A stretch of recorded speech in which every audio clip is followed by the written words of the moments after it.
Hi everybody, I'm Philip Duncan. Thanks for joining us for our weekend weather update.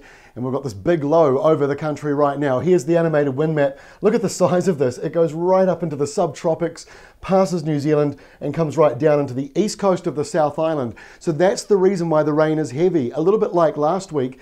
Even though it was cold, the rain was actually subtropical. And again, you see that funneling down like that towards Canterbury and Otago, and those are the areas that are likely to see some pretty heavy rain. It's a fairly narrow band of rain, but it is going to be setting in overnight and through into Saturday, and then it finally should start to ease. A cold morning over in Australia once again, the eastern side getting more sunny weather, but with a southerly, it is very cold for some parts of Australia, down to -5 at Canberra today.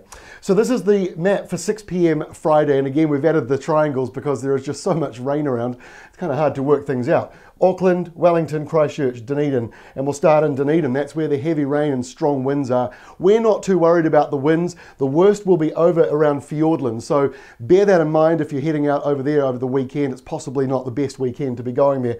Heavy rain.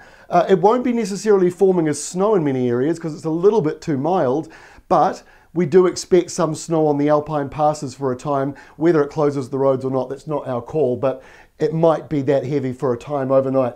Showers coming in for the North Island, some of them heavy, but look at the east, fairly dry for you guys and also quite mild as well, thanks to that nor'wester. To lunchtime Saturday, and there's still more rain around the North Island, I'm sorry, but we're getting a bit sick of it now. Plenty of downpours around as the low pressure centre gets sort of bigger and more stretched out. So it's not going to be stormy in many areas. It's a little bit windy at the top and a little bit windy in the south as that southerly comes through, and that's the one that could produce some snow up in the mountains, and it will also be pushing up around Canterbury with a gustier change. But again, we're not really expecting the wind to be a major factor.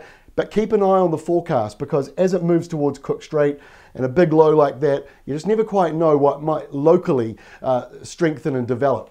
And then we go to Sunday, where the weather maps look pretty good when you think about it. Look at all these westerlies coming through, mostly dry, a few showers in there. And the reason why I've shown these maps is because I wanted to just sort of explain the isobars, because what we're seeing now as we look at the long range stuff here for Monday, plenty of westerlies coming in towards the country, and that does look like that is the theme across next week. So more showers, but mostly for western areas. Well, that's all from me. Enjoy your weekend. We'll catch you back on Monday.